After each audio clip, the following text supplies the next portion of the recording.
Dr. Carol Miller Swain is a retired professor of political science and law at Vanderbilt University. A frequent television analyst, she's the author and editor of several books. Her interests include race relations, immigration, representation, evangelical politics, and the United States Constitution. Recently, she authored the book Black Eye for America: How Critical Race Theory is Burning Down the House.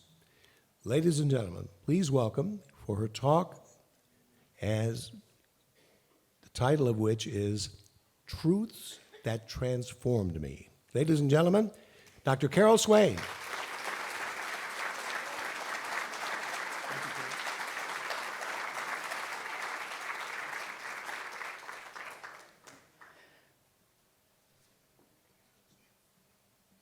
Look at me.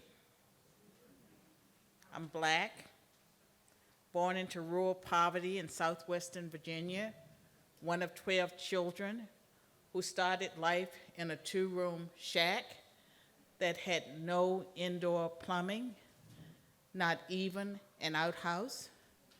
We scavenged for food.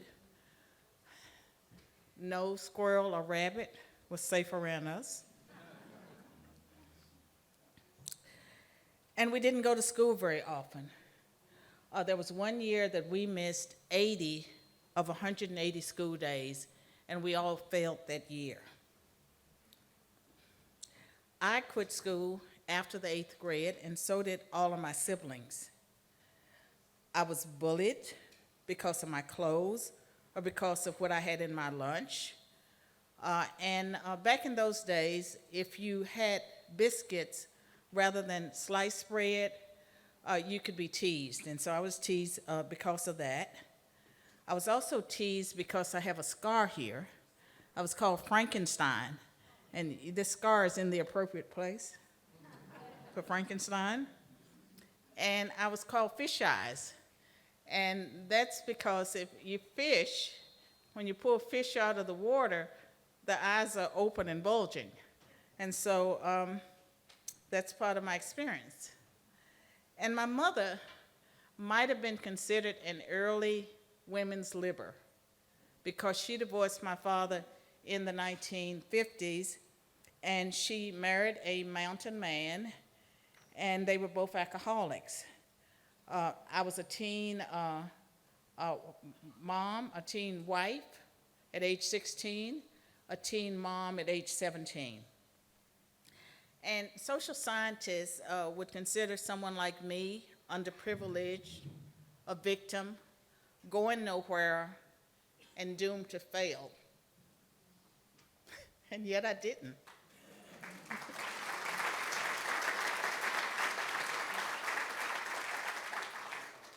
Marriage was my escape. I married a neighbor who was a little bit older.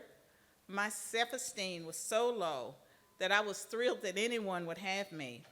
He had a job, he had a car, and we were soon building a brand new house. Thanks to the government's FHA 235 program, all you needed was $300 down, and he had his tax return. And I was living better than anyone else in my family. To them, I was rich. And truthfully, that created a lot of guilt and a lot of grief. And it was the 1970s, and it was a time of recession. We didn't have much money or food, but we were not on welfare. And it was hard times, but things were about to get harder. I had 3 children during this time, and I can remember walking to the store, one strapped to my chest, one on my back, and one by the hand. The last one, my baby daughter, Tracy, died of a crib death. I struggled with depression that led to suicide gestures, and I ended up in the mental ward of a hospital. And there my doctor, Dr. Jeff, a young white intern, spoke words that would change how I saw myself. He said, "You're intelligent, attractive, and you can do more with your life. And I was startled. No one had ever said that to me. And I then began to think of myself differently. I remembered that I was once smart, and that conversation was the impetus that led me to earn my high school equivalency and take jobs outside the home. I worked in a garment factory as a department store sales clerk. I sold smoke detectors from door to door, and I even worked in fast food for half a day.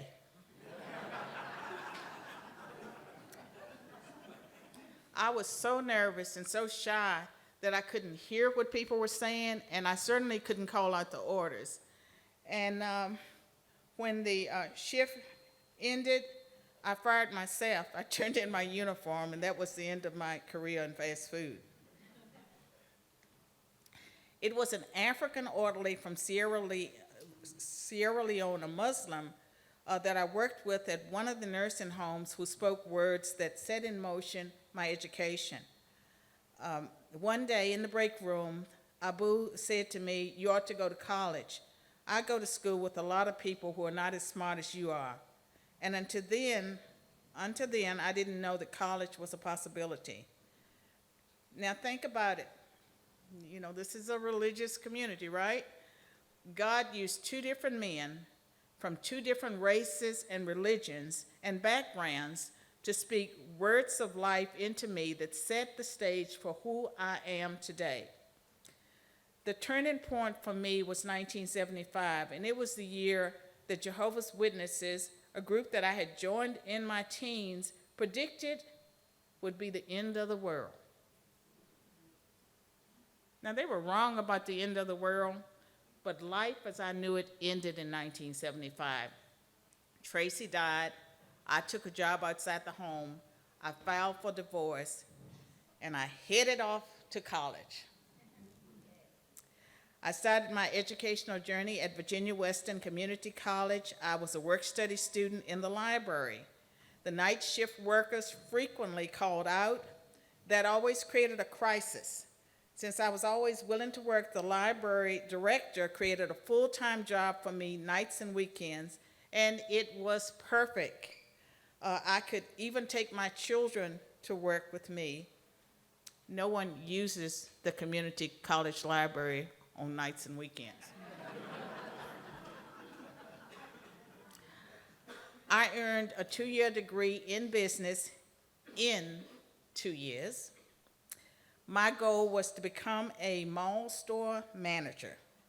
But when I began applying for jobs, I was told that I needed a 4-year degree.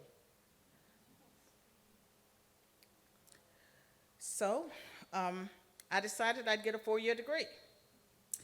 I also decided to become an honor student, and I did what any bright student might have done. I purchased books on how to make A's in college, how to take essay exam, how to take objective tests.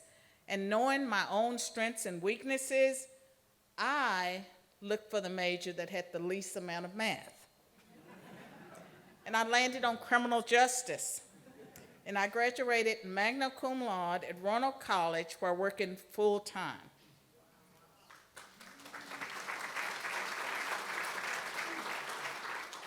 Now, remember that job at Virginia Western? Well, when I left for graduate school, they dissolved that job, and they hired 2 people. And the only thing I knew after graduation was that I did not want a career in criminal justice. And like a lot of other blacks, I was going to work for the government. So I went to Virginia Tech. I got a master's degree in political science in 1 year. I did everything fast. And while I was there, I was pressured to continue my education. I was told that there was a critical need for black professors and black role models. Now, I wasn't interested in any of that. All I wanted was a job. And I applied for jobs that I was qualified for, but to no avail. And it was the 1980s. Affirmative action had teeth in the 1980s, and me, an honors student, couldn't get a job. And so at the urging of my professors, I applied to graduate school and was admitted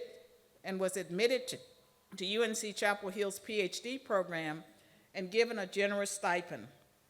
And whatever professors or authority figures told me I needed to do to be successful, I did it. I had creative ideas. I gave conference papers as a student and became known across the country. I was a hot commodity.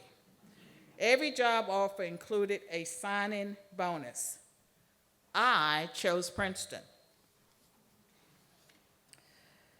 During that era, there were minority positions where if you were on the job market, you would apply for a job and you would compete with other minorities. Norma, where are you? I refused to apply to any of those jobs, thank you. Princeton, I chose Princeton because they recruited me the way I wanted to be recruited. I competed with everyone else and they hired me. And I told them when I was being hired that I would earn tenure early, and I did. And my goal was to prove that someone from my background could go to Princeton, earn tenure, and earn it early. And I'd achieved that goal. I was making more money than I had ever imagined, had won the career prize, the highest prize a political scientist can win, and 2 other national prizes for my first book, Black Faces, Black Interests, The Representation of African Americans in Congress, which would eventually receive 3 Supreme Court citations. And I was miserable. Success did not bring happiness. I experienced rejection from white liberals and prominent black leaders who accused me,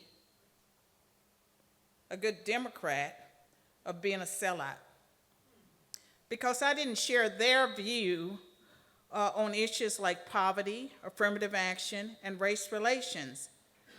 I didn't fit their expectations of how a black person should think or act.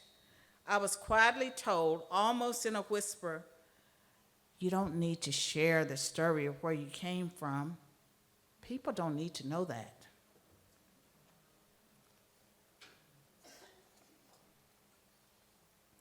My story was embarrassing them, but I was never ashamed of where I came from.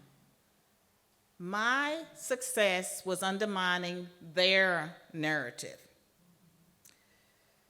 And I was not living their truth, and I was being punished for my success, and it hurt.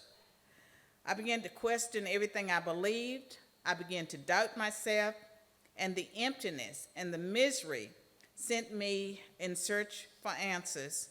And I've always been a seeker of truth, and I've always known that there was something much larger than me guiding my life, and I had to find it. My journey took me many places. The turning point was when I ended up in the Princeton Hospital for a physical condition, but had a spiritual experience that culminated in a Christian conversion. Ever the seeker, I had studied Eastern religions, New Age, mysticism, but this time it was different. This life-changing experience has made every day of my life an adventure. My search for meaning and truth had not only come to an end, I was miraculously delivered from a lifelong crippling shyness. And I've been talking ever since. They can't shut me up. And my conversion caused me to re-examine the world through fresh eyes. As I grew in my faith, I discovered more truths. I had been indoctrinated, lied to, deceived, kicked, and ignored. As a political scientist, I now found myself becoming genuinely interested in what the political parties actually stood for. I had believed that the Democrats were the party for the working man, Democrats were the party of civil rights. And Republicans, the party of Lincoln, had abandoned civil rights, embraced white supremacists, and were the party of big business and fat cats. Everyone knew that, right? Wrong. The Democrats were telling me that I was a victim and I needed the government to take care of me. They had all the answers for people like me: free health care, free education, free daycare, free transportation, free, everything for free. No responsibility. Hakuna Matata, no worries for the rest of your life. Hakuna Matata. But I wanted more. I wanted to prove what I could do. I left the Democratic Party and I became an independent. After the election of Barack Obama, I began to see fundamental changes in our nation. I knew we were headed in the wrong direction, and I knew we were electing people who were destroying our Constitution. The problem for me was I was an independent. I straddled the middle, which reminds me of a story from an old Texan. Any Texans in here? Okay. Who said that the only thing in the middle of the road are dead armadillos.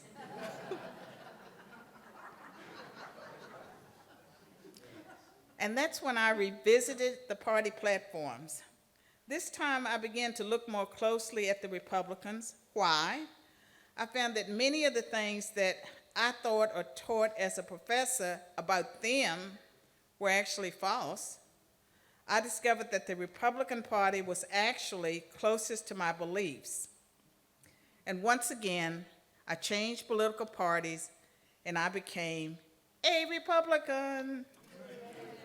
Not because they were perfect or because they had all the answers, but because they held the same beliefs that I did about liberty, equality, individualism, free enterprise, free speech, and adherence to the Constitution.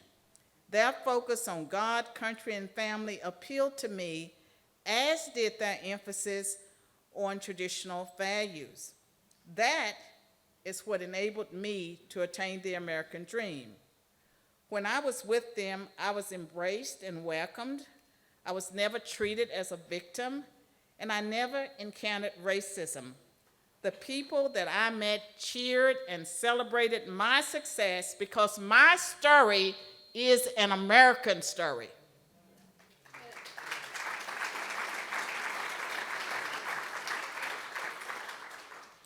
Academia was changing, as was I. Academia was no longer a marketplace for ideas. It was now hostile to new ideas and free speech. Critical race theory, which has been there in academia for decades, was alive and it was spreading like wildfire. It was metastasizing like a cancer, and it was infecting every department. Demands for safe spaces, trigger warnings, personal pronouns, separate graduations, separate course sections for minorities were becoming prevalent, as were demands for speech codes and political correctness. And everyone was on the search for microaggressions, which are perceived insults. You don't want to miss them, so you got to make sure that they don't get by you.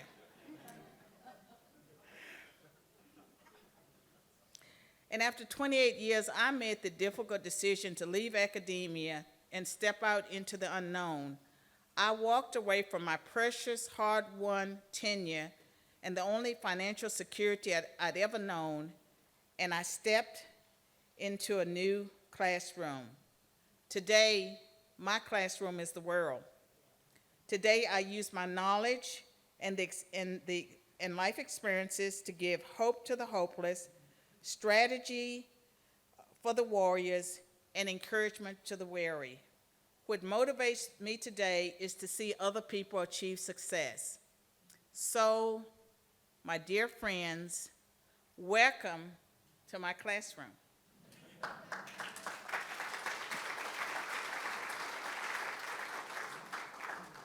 Class is now in session, and here is today's lesson. Many of the things that we have been taught and told to believe are simply not true.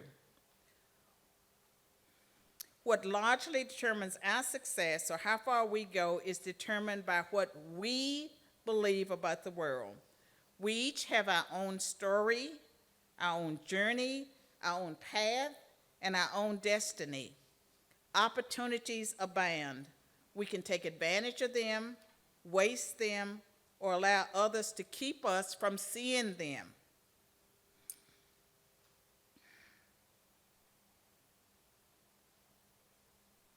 Our attitudes and what we believe about the world and the possibilities can either free us or hold us in bondage. It's our choice. I choose truth. Truth led me to freedom. The truth is out there, and I want you to know that you can find truth, you can know truth, and it is truth that will set you free. And now, class, I'll take your questions.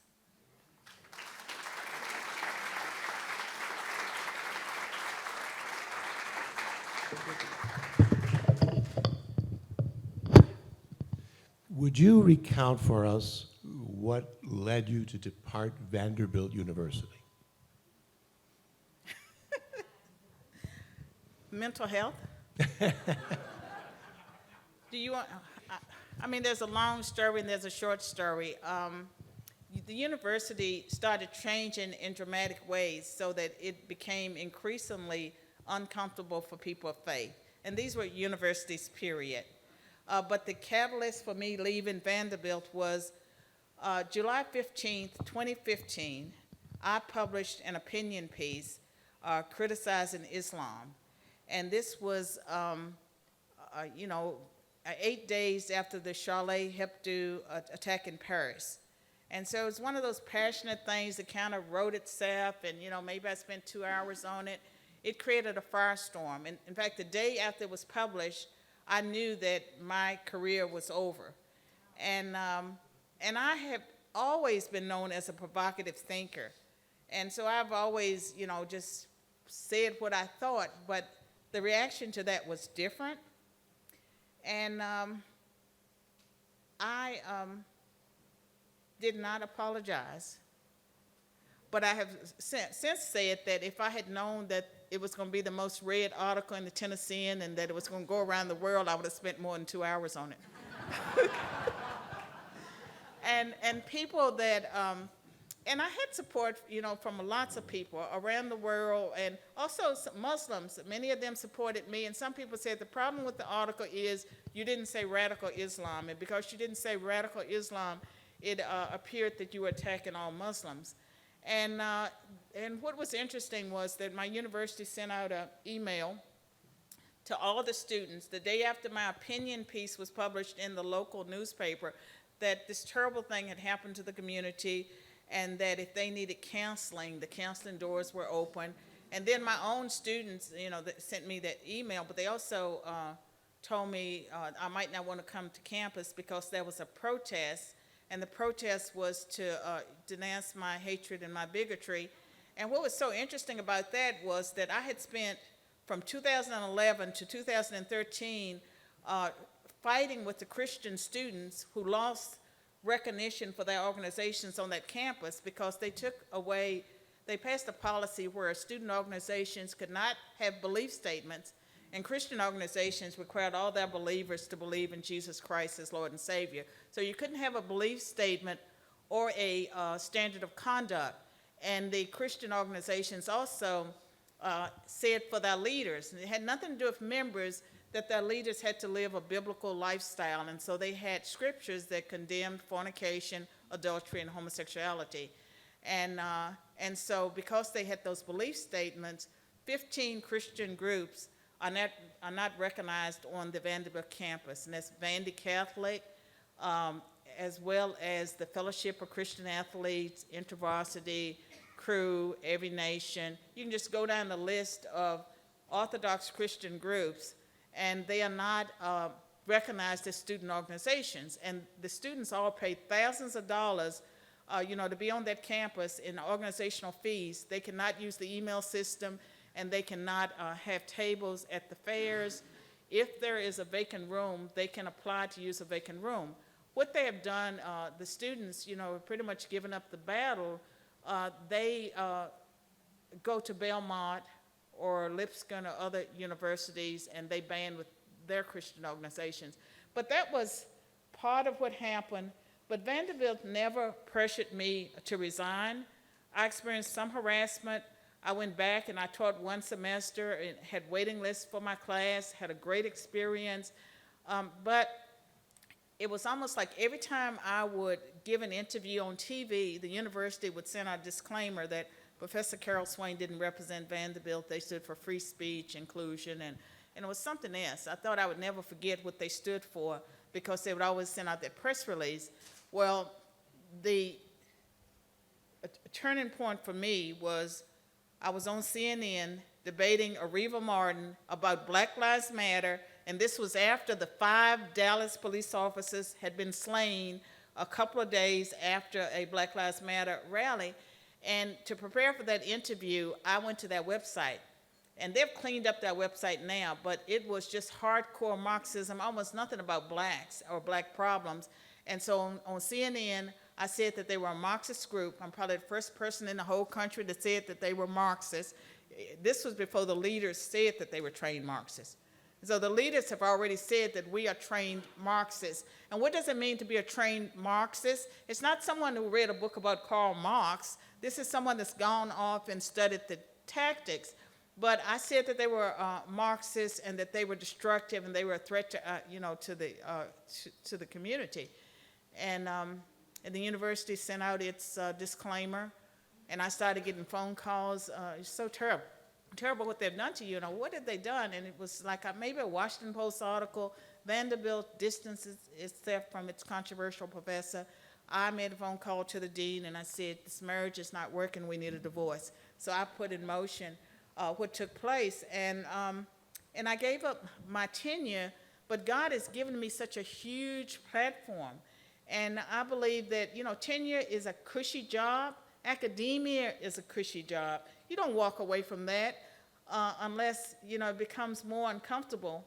And I made the right decision, but God, that's how he got me out of academia to do the things that I'm doing now.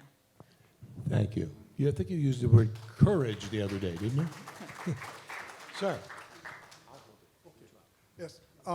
Carol or Dr. Swain. I don't care what you call me. Fine, okay, well, but the point is, here you look around this room here, it's a gathering of Caucasians, white Caucasians. So you have had to face that challenge much of your life, and many of us shy away from stepping forward ourselves, even though we are part of the big group.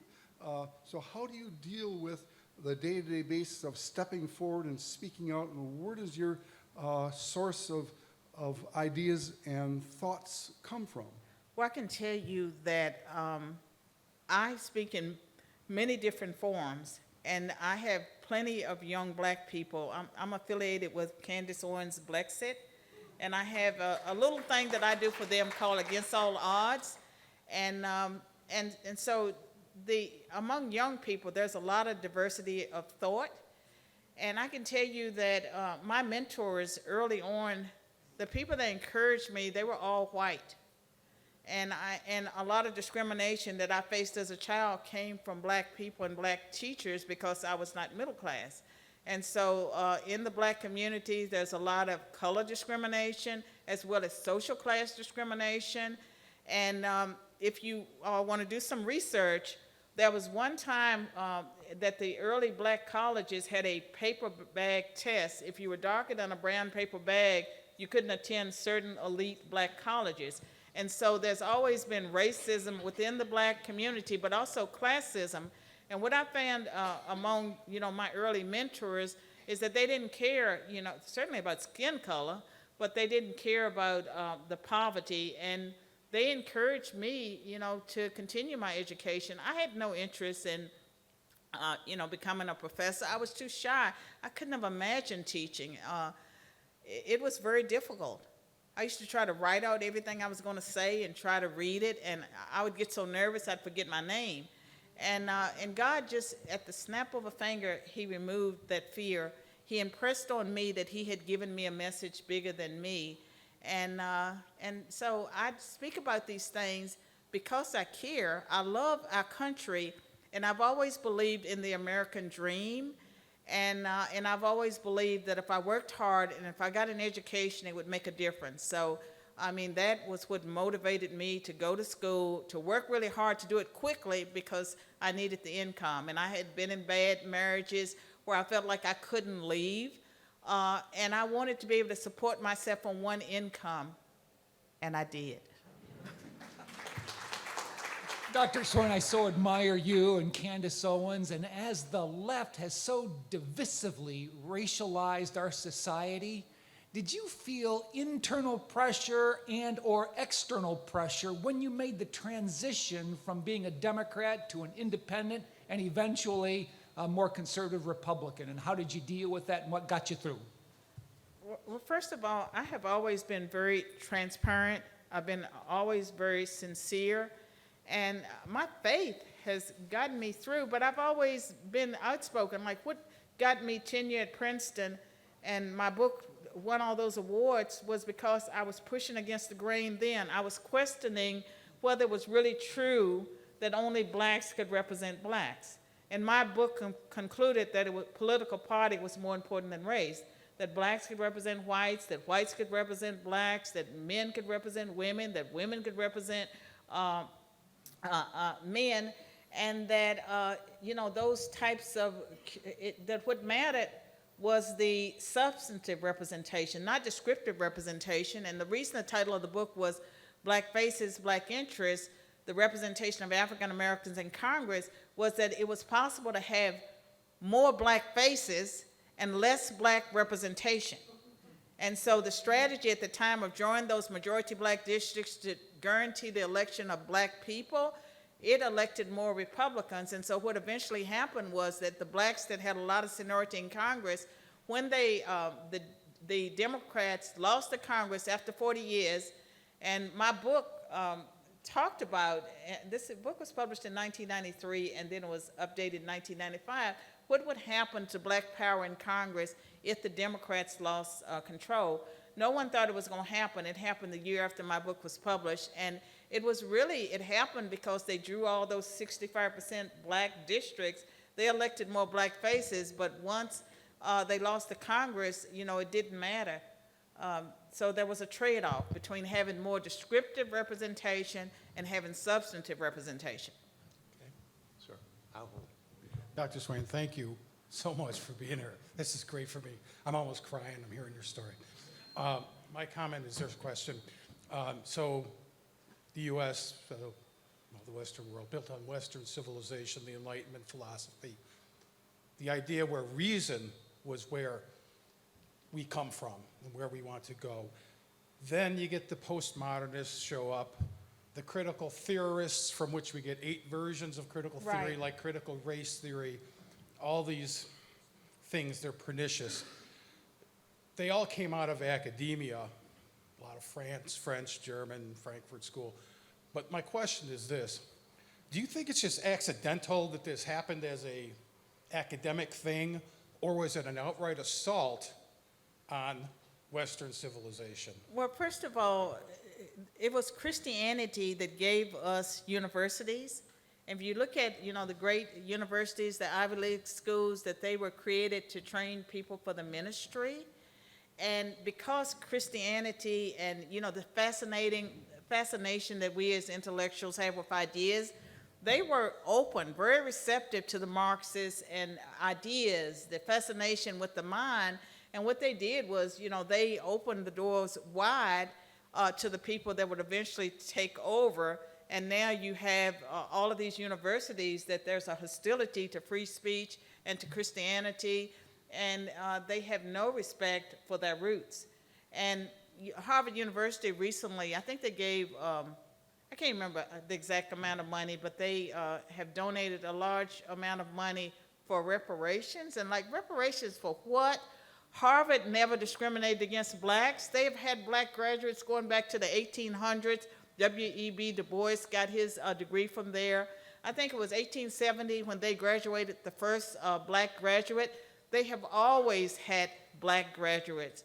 And so what bothers me is that in a community like this, where you have wealthy, affluent people, and the only thing I guess it is that white people really are so racked with guilt that they allowing the destruction of their country, and you're sending your kids off to the Ivy League, and you're proud of that, where they're going to be indoctrinated. Young people are not being educated nowadays. There is no education taking place. For education to take place, you have to have divergent viewpoints. You have to grapple with ideas. And if people are telling you what to think and you're not grappling with ideas, you have no conservative professors there, you're not getting educated. And so those of you all that do care about America, you care about Western civilization, you're not going about preserving it in the right way. Does that sound familiar?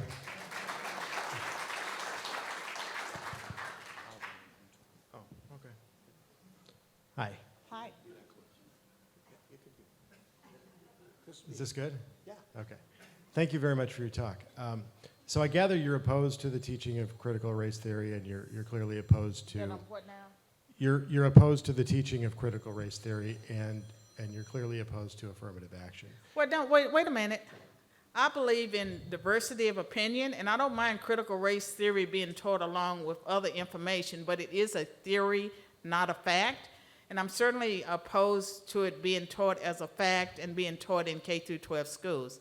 It's fine if it's taught to high school students in a balanced way, but that's my position. So my question is,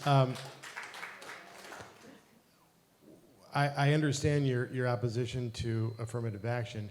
How do you? Well, wait a minute. Did I say that I was opposed to affirmative action? I think a lot of us in America would welcome affirmative action.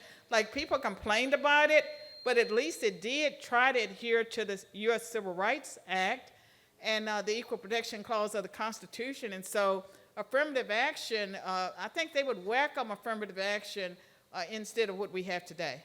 And so I think I know where you're going with this, because usually I Okay. hear, well, maybe I'm right, maybe I'm you're wrong. right, maybe you're not. We'll find out. And sometimes I'm wrong, but it's very rare. But some people would say, you benefited from affirmative action, you try and take it away from everyone else and stuff like that. I certainly benefited from basic grant because I was poor. I benefited from that work study because I was poor.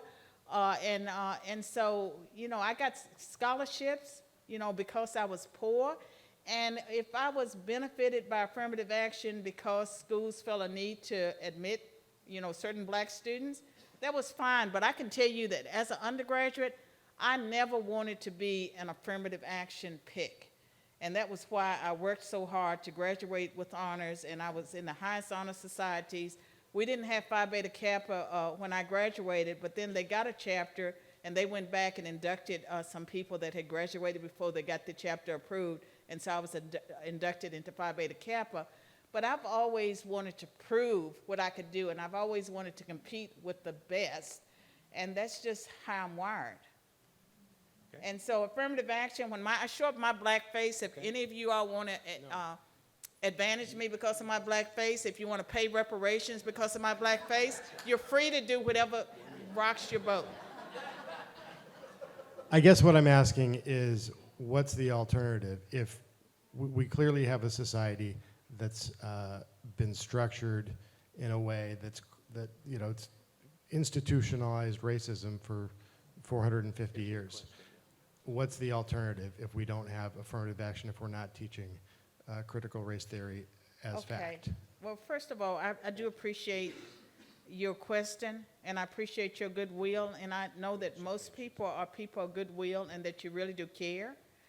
And I think that what is wrong with critical race theory now is that it's telling all black people that they are victims and that all white people benefit from white privilege. And I have worked alongside poor white people at some of those minimum wage jobs where we all wanted that 10 to 15 cents an hour raise. And so, don't tell me that some poor white kid from Appalachia whose parents never finished the 3rd grade is privilege relative to some affluent African American or Hispanic. That's not true. And so I've always favored need-based, race-blind assistance.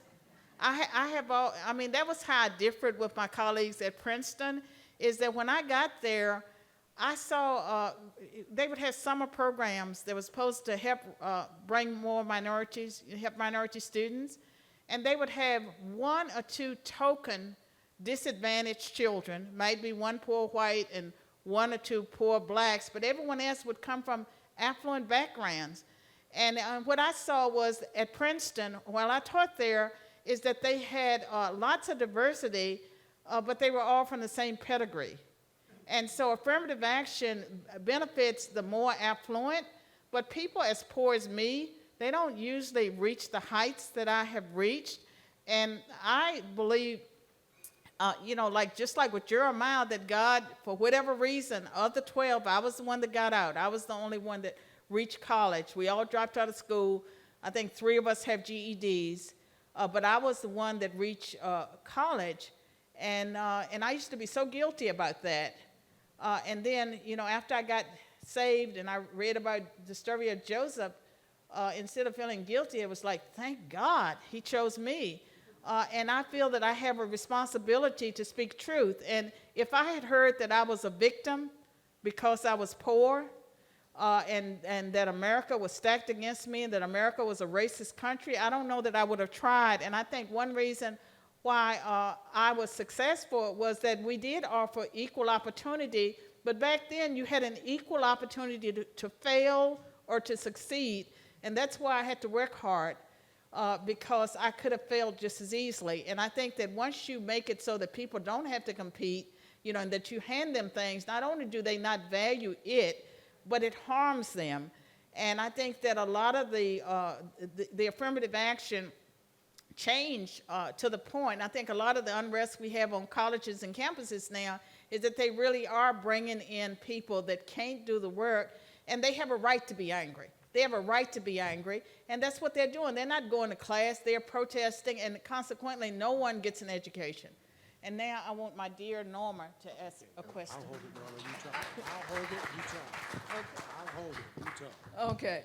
Isn't she beautiful? Oh, She's short, but she's still beautiful. She is. this is really very embarrassing. But I met Norma today on my way to the African American house, and I am so happy that she came. And so I asked told me you if I would. Well,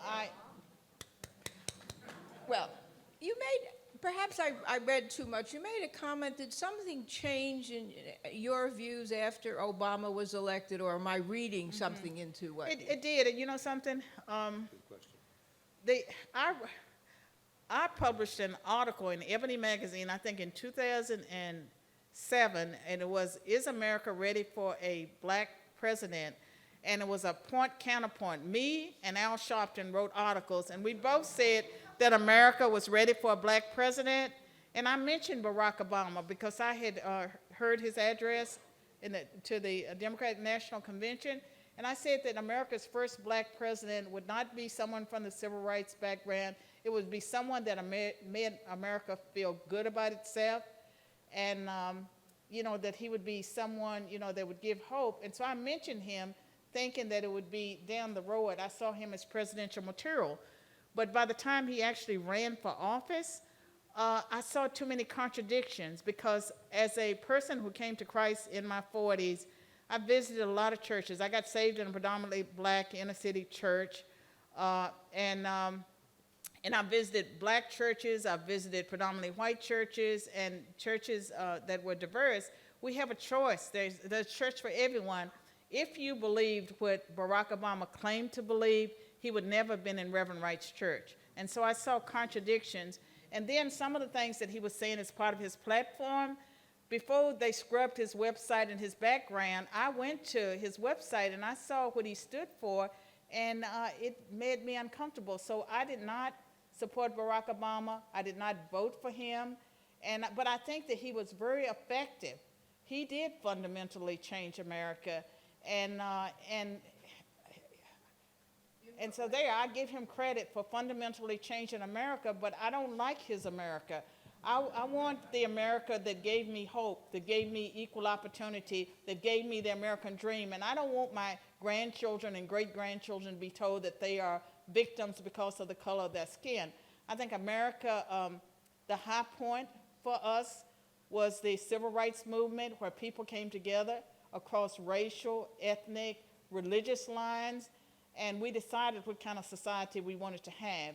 And I don't believe that white children should be bullied and shamed because of the color of their skin any more than it's okay to bully and shame any other group.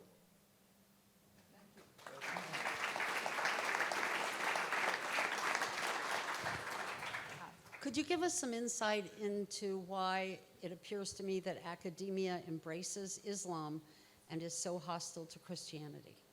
Well, I think that any religion that's not Christianity will be embraced for now. But in the end, they probably will they have their own religion, it's secularism and atheism. And so that's the dominant religion, I think, that they really embrace. And so I think Muslims are being used. I don't think they actually, the same way black people are used to advance an agenda. And I do believe that there is a Marxist agenda and that the goal is ultimately the overthrow of the United States as we know it. I think that's the long-range goal. And when I look at America, I see a country that I don't recognize because I've always, cared about free speech. I mean, free speech, because I talk all the time. And so, something, I've never been arrested, always been law-abiding, but I don't know that I won't end up in jail or prison for something I've said or done that used to not be a crime, but all of a sudden it's a crime. And so I feel like I'm living in a banana republic.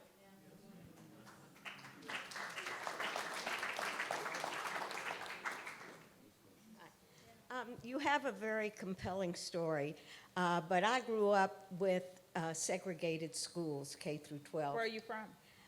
Well, I grew up in North Carolina, in Charlotte, actually, All which right, was a big... I was born and raised in Virginia, and the Byrd machine, which was a Democratic machine, they led the massive resistance to integration. And you may remember that... Several did, but my question is, generally speaking, obviously there were other situations, but generally speaking, it was not the Republicans that changed that. So I would like to know how you felt. What do you mean? I don't know about North Carolina, but I can tell you that in Virginia, so we had the Byrd machine, and in 1969, and I didn't know this until maybe 10 years ago, Linwood Holton was the first Republican governor of Virginia, and the first thing that Linwood Holton did was to take his small children by the hand and march them to Richmond Public Schools and enroll his little white kids into the schools that were by that time becoming predominantly black. And so, the history of Virginia has a lot of racism, but it was always the Democrats doing it. And if you actually look at the histories of the two political parties, the Democratic Party, I mean, now, look at CRT. The Southern Democrats before the parties really changed. But But let me but ask you this. at that particular time that I'm talking No, but I want to about- ask you about CRT. Sure.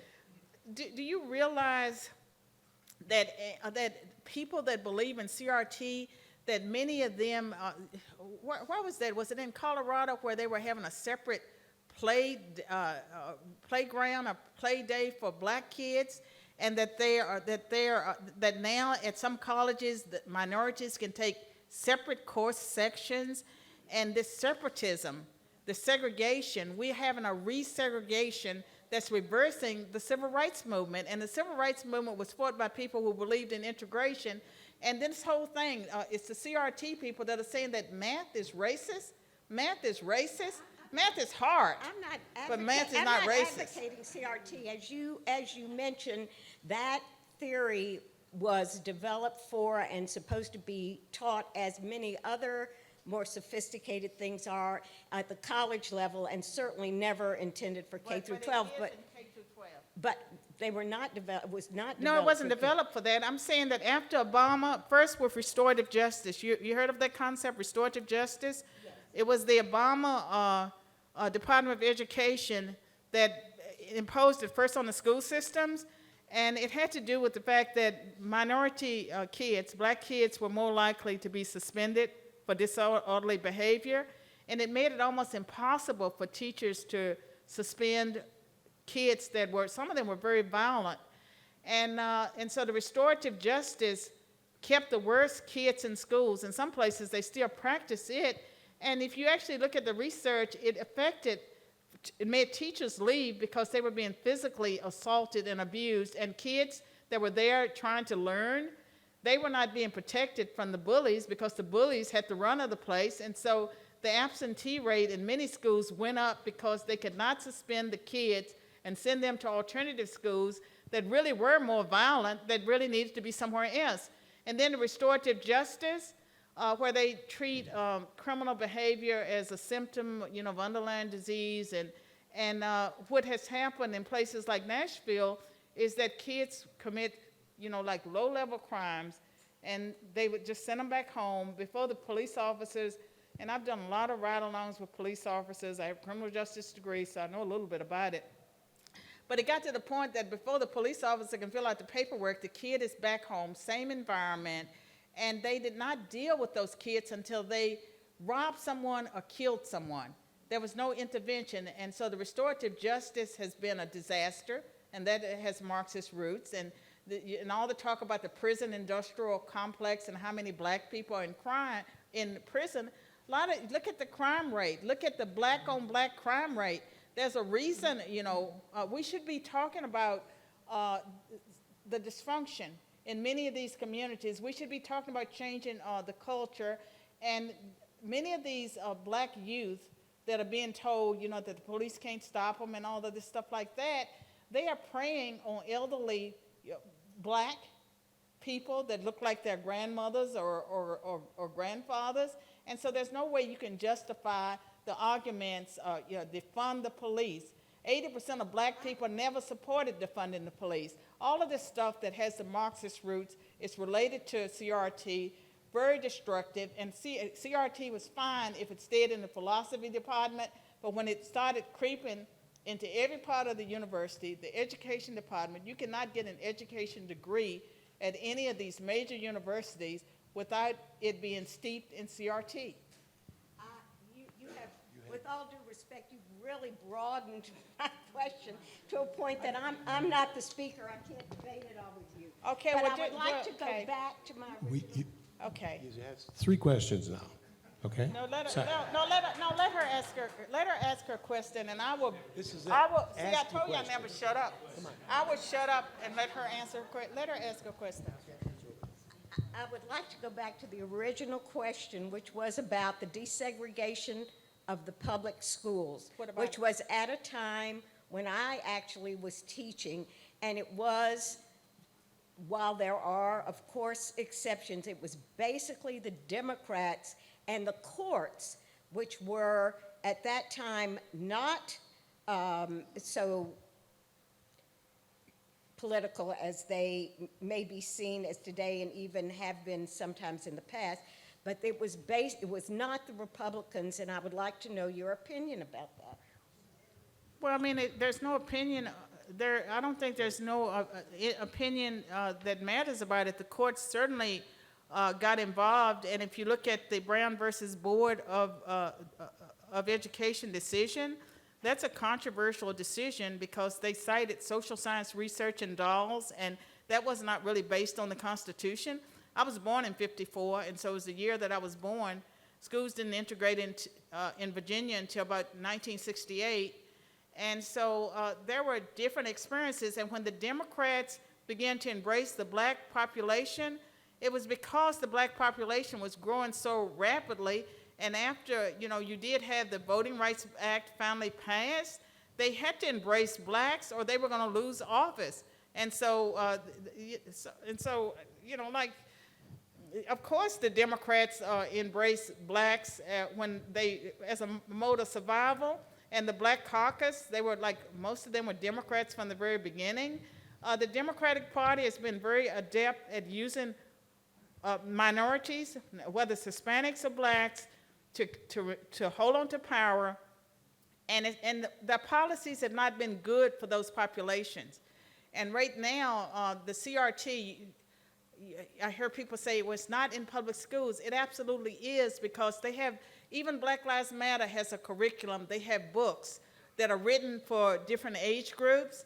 And so people that are steeped in those philosophies, they're writing books, they're doing videos, they're doing all kinds of things that are educational materials. Everyone has a curriculum. Everyone has a curriculum. And so I think that some of those curriculums are very dangerous.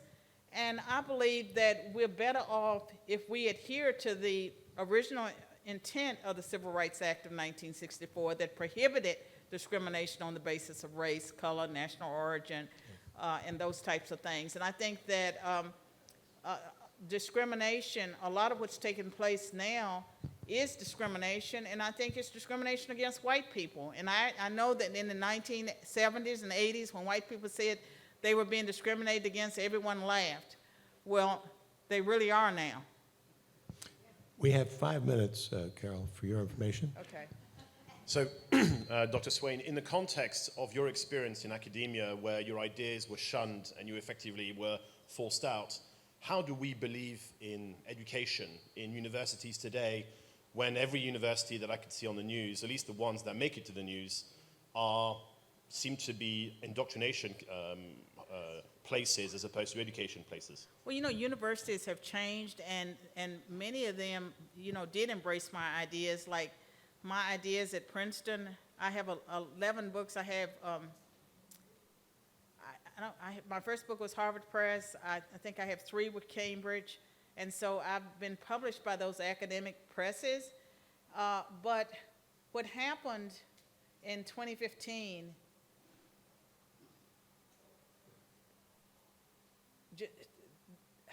I mean, the university had changed to the point that I thought about my age. I'm 68 years old, and I thought about the quality of my life, and I thought I could not be my best self in an environment that felt hostile.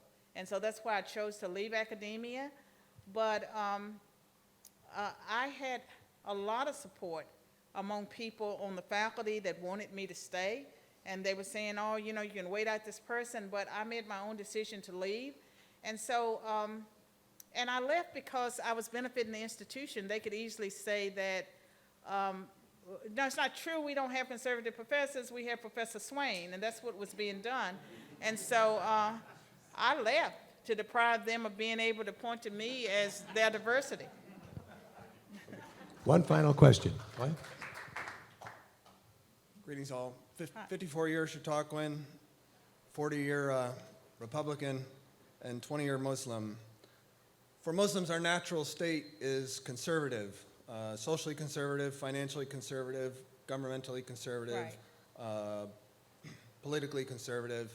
We voted, proof for that is we voted 70% for G.W. Bush the first time in 2000.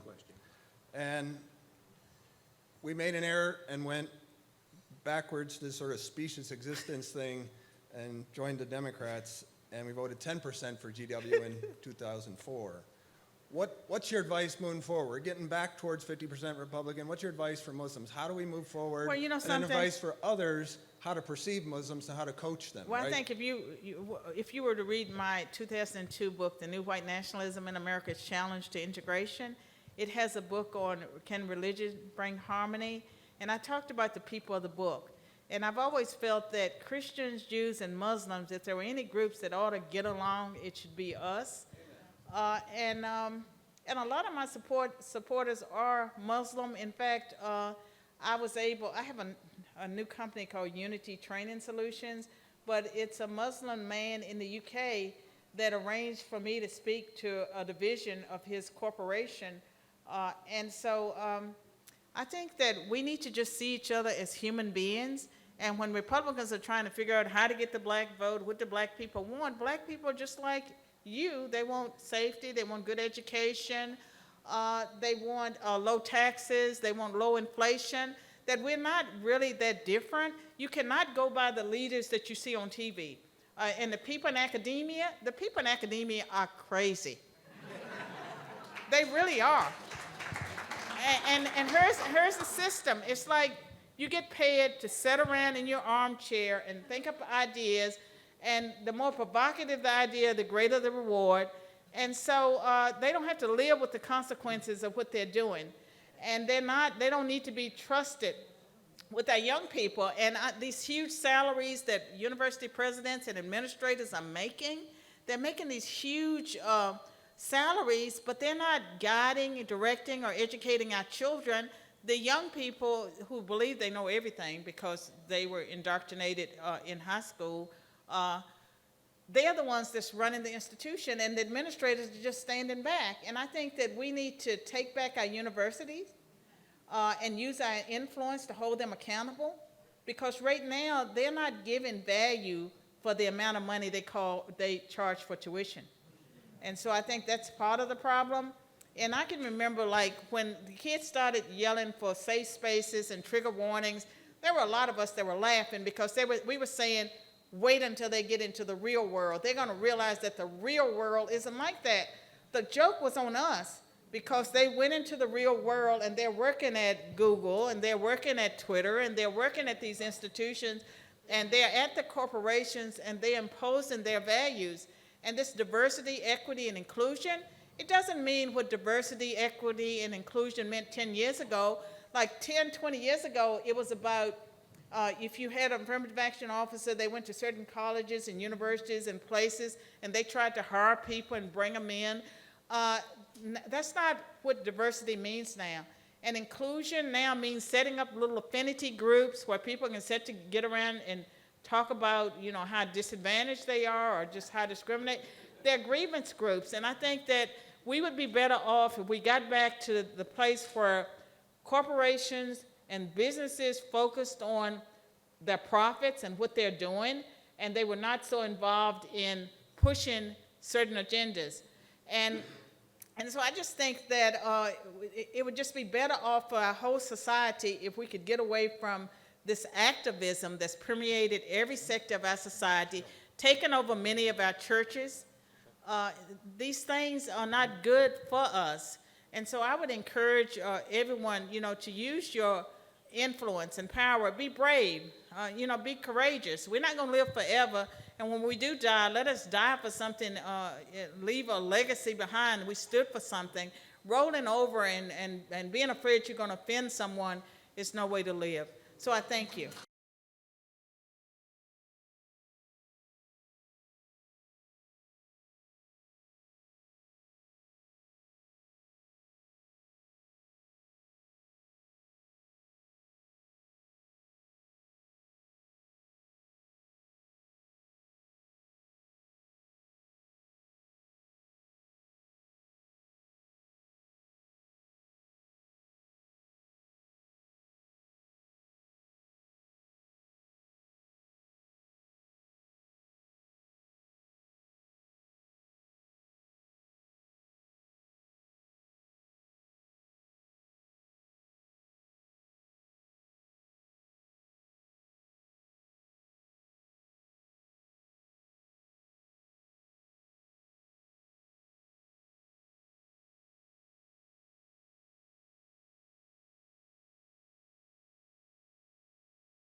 To live. So I thank you. Want to talk about your book? About the book? Carol? About the book? Your bookstore would not carry my book, but I brought some copies to give, and so, first come, first serve. There's not enough to go around, but there are a few copies of my book that you can have. 2 weeks from today, Jason Riley will be standing here. Don't forget about the meeting on Sunday. And turn your car.